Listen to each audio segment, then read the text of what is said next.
தமிழ்நாட்டுல நீங்க போராடி இன்னும் கொடுக்காத நிறைய விஷயங்களே இருக்குங்க ஐயா. இந்த பாருடா, லேப்டாப் கொடுக்கறதுக்கு 20 லட்சம் லேப்டாப் ஆர்டர் கொடுத்தாச்சு. இப்ப எல்லாம் 20 லட்சம் லேப்டாப் மக்களுக்கு காலேஜ்ல படிக்கிற பையலுக்கு எல்லாம் லேப்டாப் படிக்க போறானுங்க. புரியுதா? எல்லாம் மக்களுக்கு எல்லாத்துக்கும் போது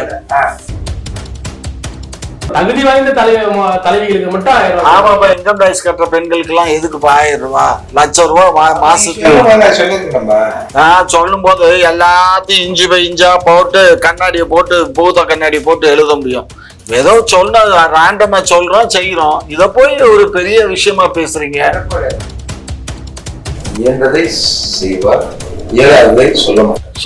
சொல்லுது சொன்னதையும் செய்வோம், சொல்லாதையும் செய்வோம், எதுவுமே செய்யலைங்க, எல்லாம் செய்வோம். பொறுத்திருந்து பாருங்க.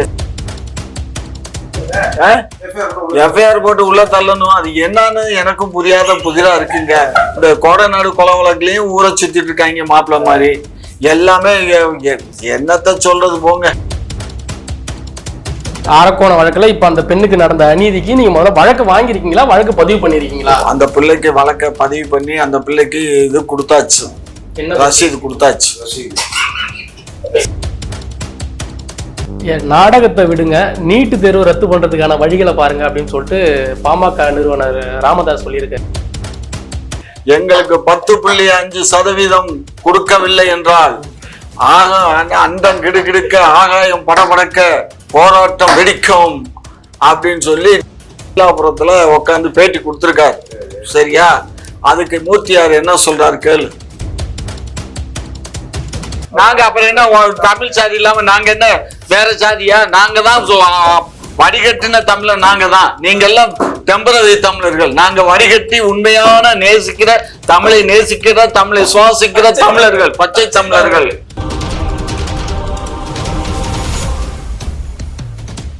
ஊங்குறதுக்கெல்லாம் நானு இல்ல இல்ல, நீங்க போராட்டம் பண்ண வேண்டியதுதானே. செய்ய வேண்டியதாக இருந்தாலும் முதல் குரல் எங்கிருந்து வரணும்? சொந்த தாயக்கு வரணும்ல. அது நீங்க இருக்கிற வரைக்கும் வராது. வரும் அதெல்லாம் வரும். பண்ணுவோம் அகதி முகாம கொஞ்சம் சரி பண்ணி திபெத்தி அகதிகள்லாம் எப்படி பெங்களூர்ல வீடு கட்டி வச்சுக்கிறீங்க, அந்த மாதிரி பண்ணுவோம். முகாம்லயே இருக்க முடியல அப்படின்னு சொல்றாங்க. சரியான வசதிகள் இல்ல. திருச்சி முகாம் மட்டும், அரியலூர், பெரம்பலூர், திருச்சி போன்ற முகாம்கள்ல எங்களுக்கு போதுமான வசதி இல்ல அப்படின்ற மாதிரி தப்பிச்சு எல்லாம் போயிருக்காங்க. கார்பரேஷன்ல நாயை குடிச்சு போய் வைக்கிற இது கூட கொஞ்சம் நல்லா இருக்கு. பாப்போம். ஏன் இதுக்கு போராட மாட்டேங்கிறாரு சீமான்? எதுக்கோ போராட்டம் பண்றவர், இதுக்கு ஏன் போராட்டம் பண்ண மாட்டேங்கிறாரு? ஆட்சி அதிகார கையில நீங்க வச்சுக்கிட்டு ஆட்சி அதிகாரம் இப்ப நான் அண்ணன் கிட்ட பேசி கவர்ச்சாரி சொல்றாரு, நம்ம ஒரு போராட்டம் பண்ணா அவர் சிஎம் சொல்லி சரி பண்ணிடுறாரா அப்படின்னு நான் சொல்லி நாங்க ஒரு போராட்டம் பண்றோம். அடுத்து நீங்க செஞ்சிருவீங்கன்னா வீட்டு நாள் இருக்கிற கரண்ட்டை கூட கொடுப்பீங்க. ஏன்னா இந்த வசதிகள்லாம் சீமானால் தான் வந்தது, இல்ல மூர்த்தி யாருக்கெல்லாம் சேர்ந்துதான் வந்தது அப்படின்ற கிரெடிட் அவங்க போயிடக்கூடாதுன்னு இருக்கிற கரண்ட்டை கூட கொடுங்க. தமிழ்நாட்டுல நீங்க போராடி இன்னும் கொடுக்காத நிறைய விஷயங்களே இருக்குங்க ஐயா. இந்த பாருடா, லேப்டாப் கொடுக்கறதுக்கு 20 லட்சம் லேப்டாப் ஆர்டர் கொடுத்தாச்சு. இப்ப எல்லாம் 20 லட்சம் லேப்டாப் மக்களுக்கு காலேஜ்ல படிக்கிற பையலுக்கு எல்லாம் லேப்டாப் படிக்க போறானுங்க. புரியுதா? எல்லாம் மக்களுக்கு எல்லாத்துக்கும் போது. சரியா? கேட்கறது நம்ம உரிமை, போறது பிச்சை. நாங்க ஒன்றும் பிச்சை இல்ல. அது ஓசின்னு சொன்னாரு, வீட்டுக்கு போயிட்டாரு. நீங்க இன்னுமே அவரை பத்தி பேசுங்க, தனிப்பட்ட முறையில எங்களை பேசாதீங்க. அனைத்து மகளிர்களுக்கும் 1000 ரூபாய் கொடுக்குறேன்னு சொன்னீங்க. அப்புறம் தகுதி வாய்ந்த தலைவிகளுக்கு மட்டும் 1000 ரூபாய். ஆமாப்பா, இன்கம் டேக்ஸ் கட்டுற பெண்களுக்கு எல்லாம் எதுக்கு 1000 ரூபாய், லட்சம் ரூபாய் மாசத்துக்கு? சொல்லும் போது எல்லாத்தையும் இஞ்சி பை இஞ்சா போட்டு கண்ணாடியை போட்டு பூத கண்ணாடி போட்டு எழுத முடியும். ஏதோ சொன்ன ரேண்டமா சொல்றோம் செய்யறோம். இத போய் ஒரு பெரிய விஷயமா பேசுறீங்க.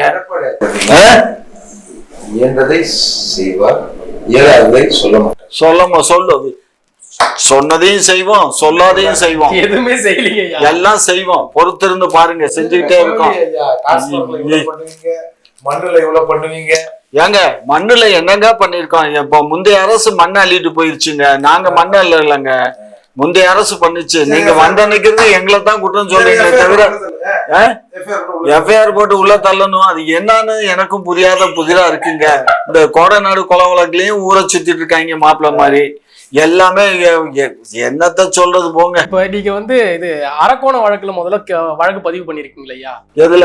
அரக்கோண வழக்குல இப்ப அந்த பெண்ணுக்கு நடந்த அநீதிக்கு நீங்க முதல்ல வழக்கு வாங்கிருக்கீங்களா, வழக்கு பதிவு பண்ணிருக்கீங்களா? அந்த பிள்ளைக்கு வழக்க பதிவு பண்ணி அந்த பிள்ளைக்கு இது கொடுத்தாச்சு, என்ன ரசீது கொடுத்தாச்சு. ரசீது எஃப்ஐஆருடைய இது நகல் கொடுத்தாச்சுங்க. 48 மணி நேரம் ஆகுது நான் வழக்கு கொடுத்து இன்னமும் வந்து விசாரிக்கல அப்படின்னு சொல்லிட்டு அந்த பெண் அழுகு. விசாரிக்கலைங்கிறது வேற, ரசீது கொடுத்தாச்சு. அவனை கட்சியை விட்டு நீக்கியாச்சு, ரசீது கொடுத்தாச்சு.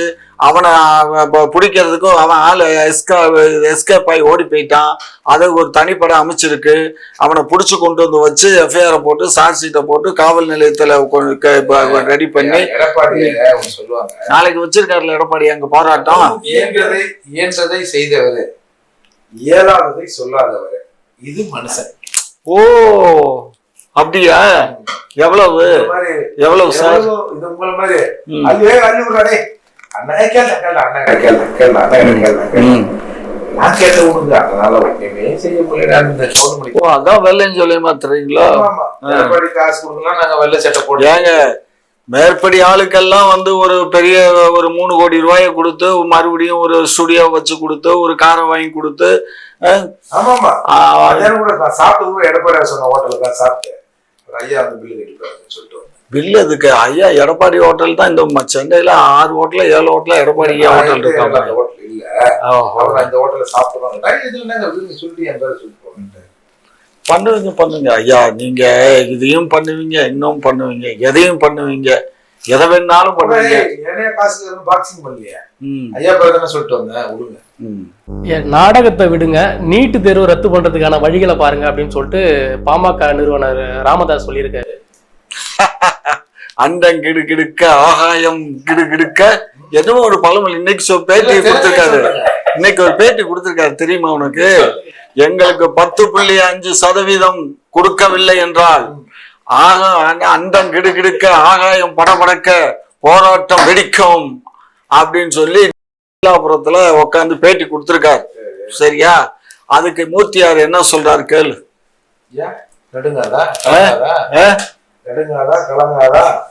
இல்லங்க, அண்டம் கிடுகிடுக்குமாமா ஆகாயம் படபடக்குமாமே அப்படின்னா என்னன்னு அர்த்தம் சொல்லுங்க. கிட்டத்தட்ட வந்து இப்போ இந்த மாசத்துல 28 மாணவர்கள் வந்து தமிழர்கள் எதை சொன்னாலும் நக்கல் நையா தேர்தல் தெரிஞ்சவர்களுக்கு இல்ல இவரு பேசுறாரு. அவரு வந்து பாட்டாளி மக்கள் கட்சின்னு அவரு எங்க சமுதாயத்துக்கு கொடுக்க வேண்டிய 10.5 கொடுன்னு கேக்குறாரு. வேற சமுதாயத்துக்கு கேட்கல, அவர் வன்னியர் சமுதாயத்துக்கு தான் கேக்குறாரு. அப்ப அவர் வன்னியர் கட்சி தானே, வன்னியர் சமுதாயம் தானே. அப்புறம் என்னத்துக்கு இவர மாதிரி தோசு எல்லாம் அங்க போய் ஒட்டுது? தோசை எல்லாம் எஸ்சி மக்களுக்கான 20 உயர்த்தணும் சொன்னது யாரு? இப்ப சொன்னது யாரு சொன்னார்? அவர் தான் சொல்லணும்னு இருக்கு. நான் கூட சொல்றேன் உங்களுக்கு 5% கொடுக்கணும்னு. ஏன் நாங்க சொன்னா ஆகாதோ? சும்மா போற போக்குல எதை வேணாலும் சொல்லிட்டு போலாங்க. சும்மா தானியத்தை இங்க வச்சுக்காதீங்க. அதான் தானியத்தை இங்க சொல்லாதீங்க.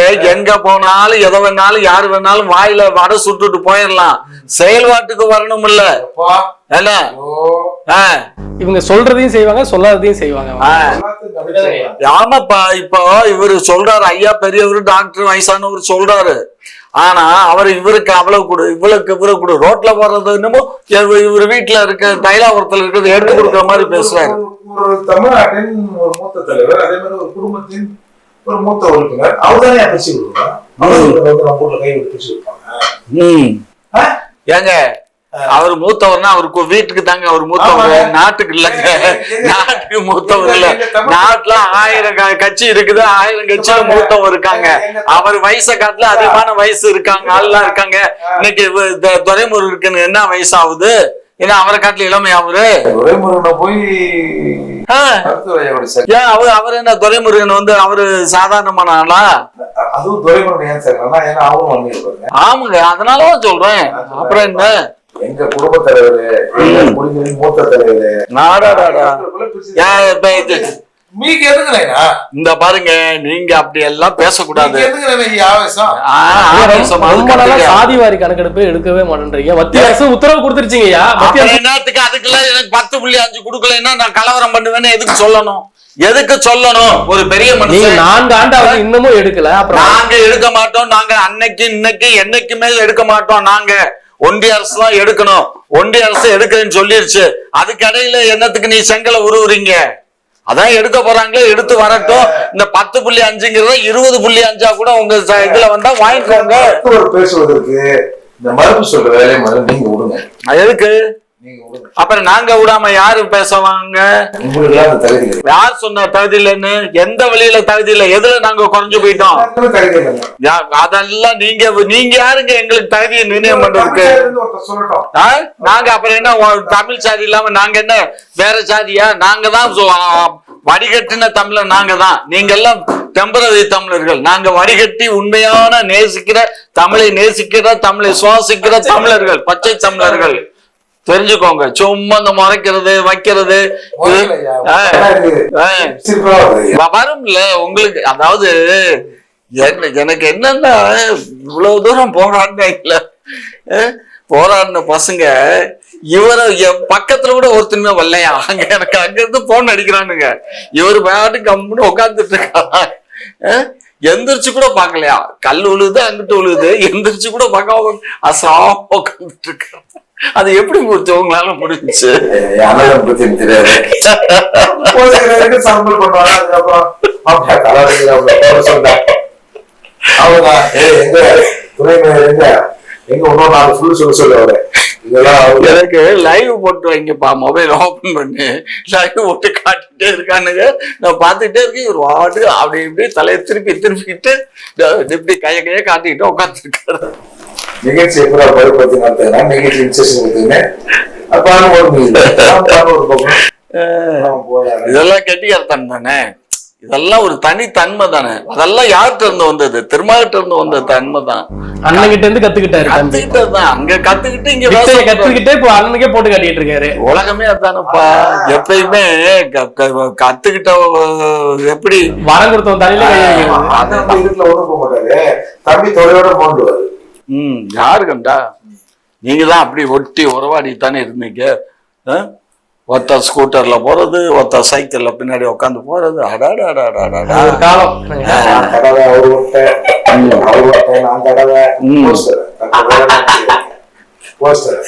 அவர் ஓடி ஒட்ட, நான் ஓடி ஒட்ட, அவர் பசை போட, நான் ஓடி பிடிக்க, நான் போட, அவர் ஓடி பிடிக்க.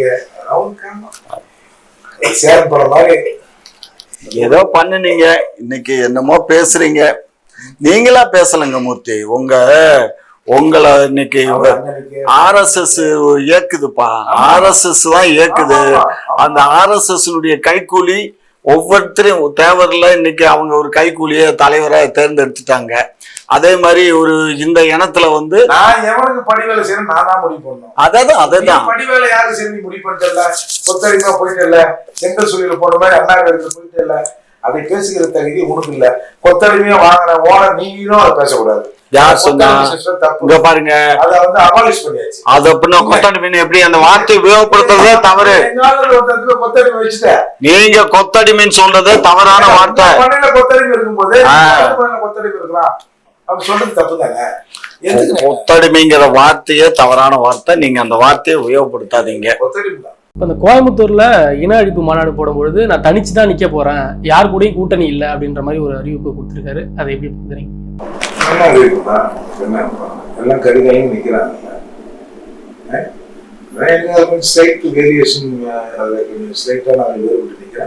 பட் இருந்தாலும் அந்த கொள்கை உறுதி இருக்குல்ல, அதுக்கு தலைவணங்கி தான். வெறும் போய் எதனா ஒரு மூத்திர சந்தில ஒட்டி நின்று நாங்கள் அப்படி நாங்கள் எப்படின்னு சொல்ற ஒரு மத்தியில நீங்க பொண்ணு பாரு 36 ஓட்ட பிடிங்கிருக்கேன் எல்லாரும் மூஞ்சில சிறப்பு போயிட்டு வச்ச மாதிரி. இல்ல கட்சியில இருந்தாலும் நிறைய பேர் விலகி இருந்தாங்க. ஆனா கூட்டத்தை பார்த்தா மிகப்பெரிய கூட்டமா தெரிஞ்சிருந்தது. இவங்க கனவு சார் 3000 பேர் 4000 பேர் இந்த தலையில வெல்ல முடியல கொடுக்குறாங்க. அந்த மாதிரி சும்மா நம்ம கனவு எல்லாம் பலிக்காது. தமிழர்கள்லாம் கொஞ்சம் விழிப்படைச்சு. தமிழர்கள்லாம் விழிப்படைச்சிட்டோம், உங்க கனவு பலிக்காது அப்படிங்கிறது. யார் தமிழன் யார் தெலுங்கு இவர் யாரு? ஒண்ணுமே இல்லைங்க. இவர் கிளாசிபிகேஷன் பண்றதுக்கு இவர் என்ன தனி அதிகாரியா நியமிச்சிருக்கா ஒன்றிய அரசு? சீமானுங்க, ஆ. நாங்கெல்லாம் ப்ரொஃபஸருங்க. அப்படியா? சைன் பண்ணலாம். சைன் பண்ணுங்க.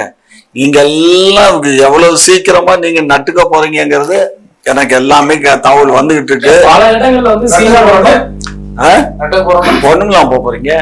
நட்டுக்கிறது ஒண்ணும் இல்லாம போகுது. ஆமா, பல இடங்கள்ல சீமான் வந்து 11%, 12% வாக்குகள் வாங்குவாரு அப்படின்னு சொல்றாங்க. இந்த 12.2% இன்னொரு 4% கூட சேர்த்து வாங்கட்டும். யாரு வேண்டாம்னா இந்த மாதிரி நீங்க இந்திய அளவுல உலக அளவுல ஒரு டிசிப்ளின்டு கூட்டம் ஒன்ன காட்டணும். இந்த மலை சமாளத்து போறானோ, இது அந்த புடுங்கானோ, ஆகாய புடுங்கானோ. இப்போ ஒரு புது ட்ரெண்ட் அறிமுகப்படுத்துறாங்க. அவனுக்கு பக்கத்துல ஆகலன்னா டக்குனு இந்த சேரத்தை ஆள போட்டு தலையில வச்சுக்கிறோம். அதாவது தமிழ்நாட்டுக்காரன் சேர் 300 ரூபாய் இருக்குமா? நீங்களே கொள்ள அடிக்கிறீங்க, மக்களையும் கொள்ள அடிக்கிறீங்க. யார் சொத்துறாது? மக்கள் சொத்து. மக்கள் சொத்து தானே, மக்கள் விட்டு போறாங்க. அதுல என்ன கஷ்டம்? ஒருத்தன் மீட்டிங் போட்டா சேர உடைக்கிறானுவோ, இன்னொருத்தங்க மீட்டிங் போட்டா சேர அபேஸ்மெண்ட் போய்கிட்டே இருக்கிறாங்க. சிப்பா பொதுனா சார் நான் ஒழுங்காக தமிழ்ல நீ மாதிரி ஆக்கி விட்டீங்களே ஐயா, எப்பா நல்லா இருப்பீங்க சாமி நீங்க. வாயிலே வடசுல இருப்பாரு, பயங்கரமான ஆளு. எத்தனை பேர் வாழைத்தாறுல புடிக்கிட்டு போறதா வாழை மரம் நிகழ்ச்சி முடியிற தொட்டிக்கும் தான் வாழை மரம். நிகழ்ச்சி முடிஞ்சிருச்சுன்னா அது குப்பைக்கு தான் போக போகுது. சேர் இருக்கணும். அந்த சேர் அவன் வீட்டுல சேர் இல்ல போல இருக்கு, எடுத்துட்டு போறான், போயிட்டு போறான்.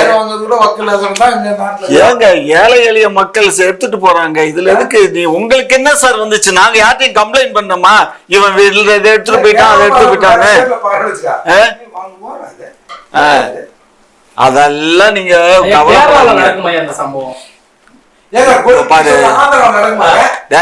இது திருட்டு இல்லடா, தேவைக்கு எடுத்துட்டு போறான்டா. அவனுக்கு இல்ல எடுத்துட்டு போறான். நாங்க அத போலீஸ வச்சு நாங்க கொண்டு வைடான்னு சொன்னாமா? நாங்க இங்க பாருங்க, அண்ணா அறிவாலயங்கிறது அது ஒரு நிலையம். கூட்டத்திலே சீட்டு கட்டு விளையாடுறது, சரக்கு அடிக்கிறது, அதுதான் ஐயா. அதெல்லாம் பொழுதுபோக்கு. அதெல்லாம் பொழுதுபோக்குப்பா. நைட் நேரத்துல நைட்ல என்ன பண்றது? ஆட்டம் போடுறீங்களா? ஆட்டம் முடிஞ்ச பிறகு ஆட்டம் முடிஞ்ச பின்னாடி அவங்க வீட்டுக்கு போவாங்க. வேற எங்க போவாங்களா? அவங்களும் போவாங்களா? கூட போறதுக்கு என்ன ஏற்பாடு பண்ணல. அதையும் பொதுவா ஏற்பாடு பண்ணீங்கன்னு வச்சுங்க. அதுதான் பண்ணிட்டு இருக்காங்கல்ல. இப்போ பெண்களை 20 பெண்களை கூப்பிட்டு போயிட்டு திமுக பிரமுகர்கிட்ட கூப்பிட்டு போயிட்டு இருக்காங்கல்ல. அந்த பெண்ணு வழக்கு கூப்பிட்டு யாரும் வரலையன்றாங்க ஐயா. நீங்க இல்ல சீக்கிரமா உங்களுக்கு வெள்ளையடிக்க வேண்டியதுதான். பரவாயில்ல, இன்னும் ஒரு வருஷம் தான் இருக்குது. பாப்போம். பல்வேறு கேள்விகளுக்கு பதிலளிச்சதுக்கு நன்றி.